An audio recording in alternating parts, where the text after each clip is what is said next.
Please listen carefully.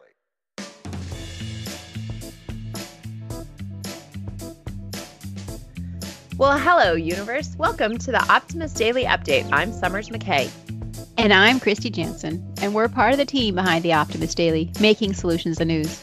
We bring you reader-funded solutions news every day in order to change the tenor of news media, social media, and the direction of your day to one focused on solutions. 7 days a week, we publish positive news stories written by award-winning journalists and delivered online to your inbox and through our social channels. And also, we are sharing these solutions in a commute-worthy, walk-worthy, home office-worthy podcast.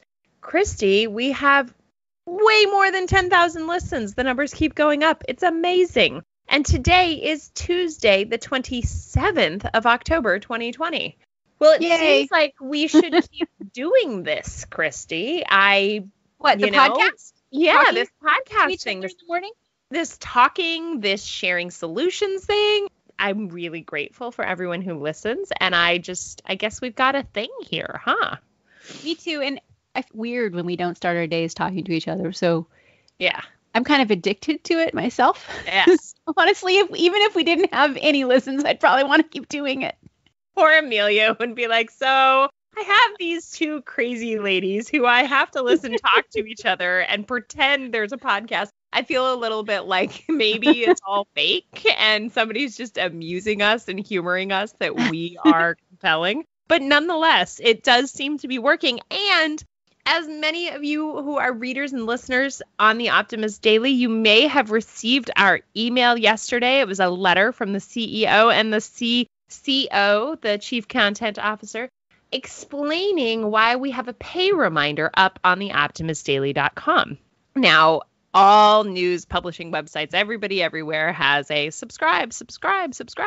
But we wanted to send a letter to people just letting them know that we know it is bright yellow. It is a bit garish. It is certainly loud, but it is there for a reason. And that reason is we actually have people that we employ, people who make their livings doing this. And we have a network of over 30,000 daily readers that we have to reach. And we want to keep it free for everyone who receives it unless they can support it. And then we want their support. And that's it. And guess what? We had our biggest day of emissary signups ever yesterday, Kristy. Oh, yay. High five, Summers. I know. High five team. I'm so happy. Exactly. So that's just a little on the back end of Optimist Daily. And I guess this whole thing's working because people like solutions, even in this time of relative emotional challenge.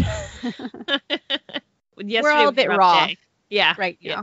We were talking earlier about how both Summers and I, and Summers said everybody she knows too, had a bit of a rough day yesterday for one reason or another. Yeah. And we have a snake in my house. It's one of the household pets, which is now loose in the house somewhere. I'm just sharing that. No. It escaped from its feeding cage last night. And even though we pulled the stove out from the wall, which is where the last time it went missing, that's where it was hiding. Oh. I'm not quite sure what we're going to do. What kind of snake is this? It's a ball python. And how big is it? About 5 feet long. Oh my goodness. Poor little guy, girl. Do you know? Fortunately, we haven't got any small animals that, we don't have anything. Right. Like the ball python versus Tucker, I think they probably won't even bother each other. Doesn't have to worry. Anyway, that was just how my morning started. All right. So missing snakes and Optimist Daily 10 solutions that make the world a better place, right? What headline on the Optimist Daily today do you want to talk about? I wanted to talk about the headline that reads, "These sunglasses are made from plastic waste from the Ocean Cleanup Project." And this is another story of finding a way to contribute and support this really, really remarkable organization, the Ocean Cleanup, by buying a new pair of sunglasses that is created out of the plastic waste that they've recycled out of the Pacific Ocean, out of the Great Pacific Garbage Patch. They've been collecting garbage from the ocean for the last year, and this is the first product that they've unveiled. And the sunglasses are actually designed by a well-known designer, Yves Bahar.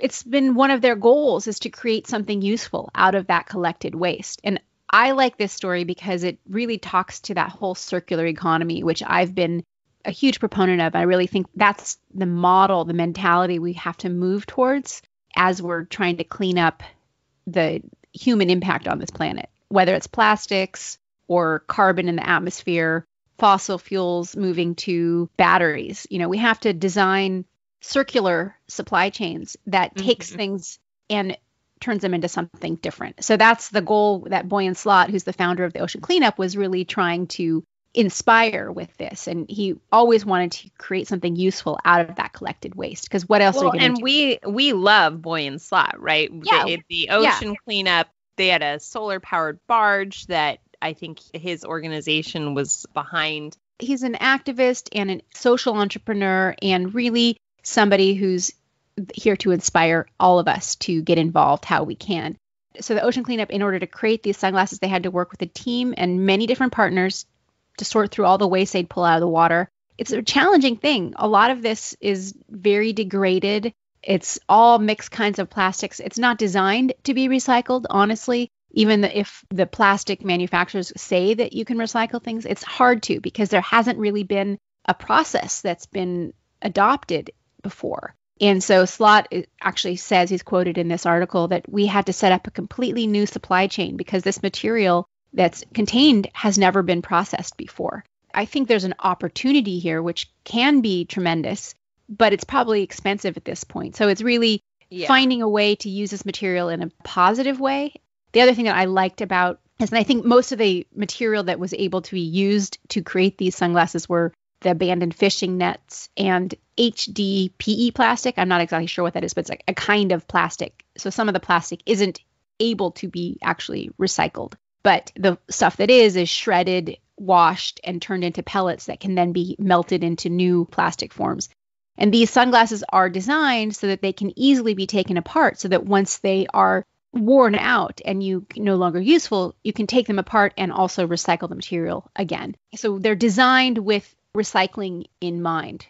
I am so gonna click through and see. Yeah, they're cute. They kind of have a Ray-Ban look to them, from like the classic Ray-Ban-y look, and they're kind of darlings. We'll make sure that's clickable on optimistdaily.com. So if you want to make a donation and have some new shades, we know where you can get them. So this is a way of giving by getting, right? Kind of like becoming an emissary on the Optimist Daily. You're giving something, but you also get something from that. And Exactly. So before I launch into my story, I want to just talk a little bit about trash. I am the least popular person in my house right now because I have become a recycling and trash Gestapo.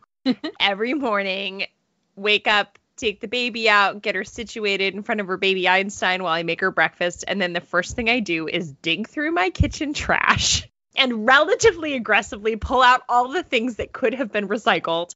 And while no one's looking and no one can see me in this mad behavior, pound down all the boxes and milk cartons and beer bottles. And not that there's a ton of beer bottles every morning, but it is the pandemic.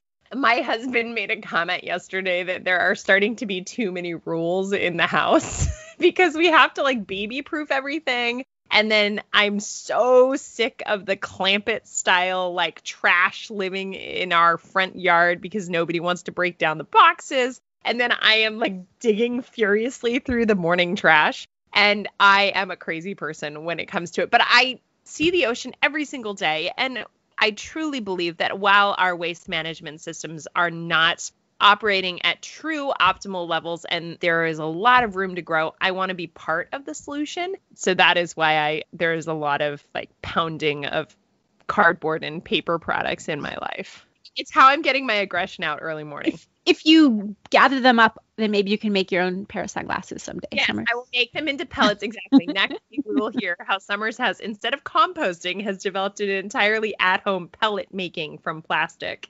Yeah. Well, talking about at-home repairs, Summers. Exactly. What are you doing? What's the story you want to talk about today? Look at that transition, Kristy. You win the award today. Yes, at-home repairs. The headline that I picked this for two reasons. One, the picture from this story happens to be a block from my old house. And so that made me feel very like nostalgic when I saw it. I was like, wait, is that my neighborhood? And it was.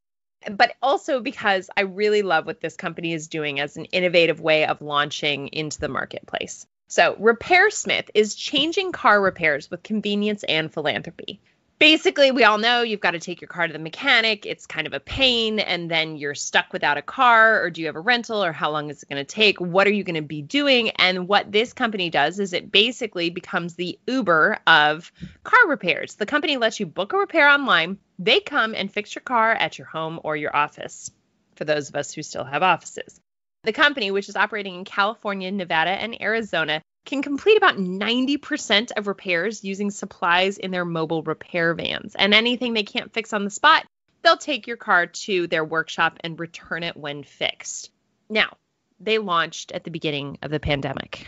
That is a terrible time to launch a new business. But what they did is they just recognized the opportunity and the need, and they started by donating $125,000 worth of repair services to essential workers and those who had lost income during the pandemic. Basically, then they realized how much of their services were needed. They put together an additional $250,000 worth of repairs to nonprofits around the country. Nonprofits are places like Project Angel Food, which is a daily food delivery service in California. Cahoots, which is a Eugene, Oregon-based organization that helps dispatch mental health counselors and medics in vans to answer non-criminal 911 calls.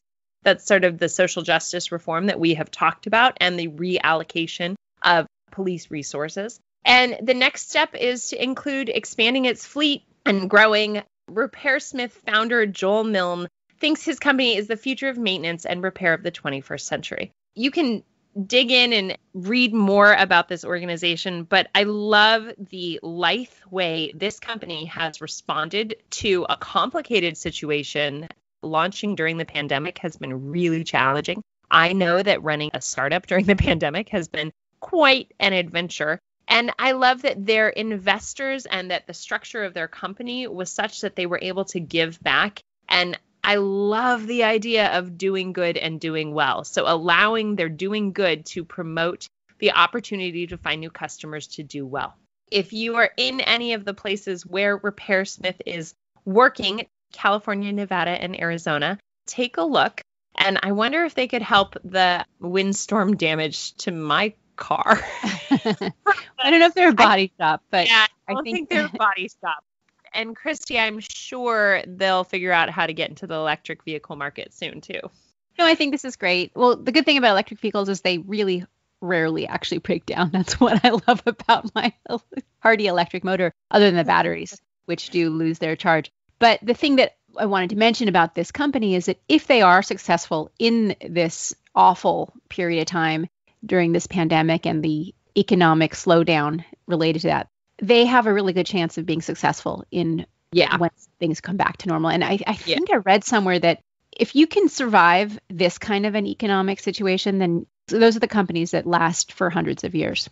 Your lips there, because we're going to be doing optimism for another 100 years if we can make it through. The goal. Exactly. All right. Well, I think we've got to wrap this up today. I don't think we even have time to go through the other headlines.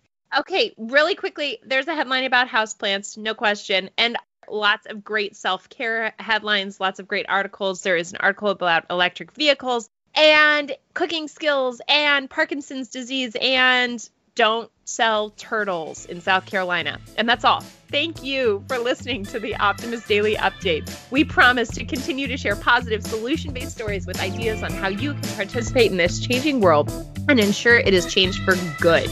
We promise to cover the current events with accuracy, legitimate sources, and offer you the information needed most to chart new paths for all of us. And please consider becoming an emissary if you've got the means on theoptimistdaily.com. And for just $5 a month, support reader-funded independent journalism. But also don't worry if you can't, because this is really about making a resource for all of us, supported by those who can. But you can be a part of the solution-changing consciousness and addressing our world's biggest challenges with a problem-solving mindset. Thank you so much for listening. Thanks for reading. And keep at it. That's it for today. Keep at it. Bye, guys.